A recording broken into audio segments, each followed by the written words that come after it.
So where does my enthusiasm in this transaction come from? And that's the way this transaction starts. Well, we think we have a very good explanation or a excellent way of handling that, hence the star 129.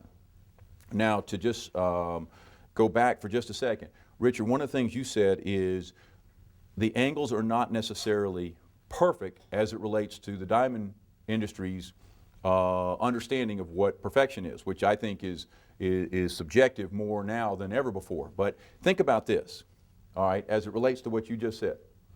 Now, I'm showing two diamonds to because they're going to need a comparison. Have you ever sold an engagement ring where you only showed one diamond? So you're going to need to show at least two, correct? But let's say before a star 129 came into the picture, you show, hypothetically, let's say they're looking at a carat and a half size diamond. Okay?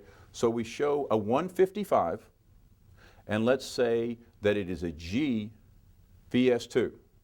And as we just agreed upon, that they're going to want to see a second diamond. So let's say you go from a 155 VS2, to a 142 HSI1. Why? Because at 142 you don't have to pay the same price that you do for a 1.5 carat size. Now you're looking at a G versus an H, which makes it a lower price, and you're looking at a VS2 versus an SI1. So there's three different dynamics that make this 142 less expensive for Leon than the 155. Well, here's the interesting part. Can Leon or Sherry see with their unaided eye the difference between a G and an H?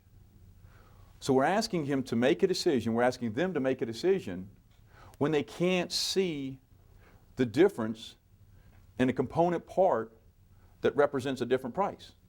Can Sherry and Leon see the difference between VS2 and SI1 with their unaided eye? Okay, now the second component part that we're asking them to understand the price difference, they can't see with their unaided eye. Now we're going to go, if you hold a 155 over here and you hold a 142 over here, can you really see the difference in those diamonds? You can see it here, but she's not going to have a diamond right next to her engagement ring when she's purchasing it. Now think about this. Where does the price war start? The price war, if that's the way you present your diamond, and most stores historically have, the price war started in your store by forcing them to try to make an analysis and calculations for component parts that they can't understand or see.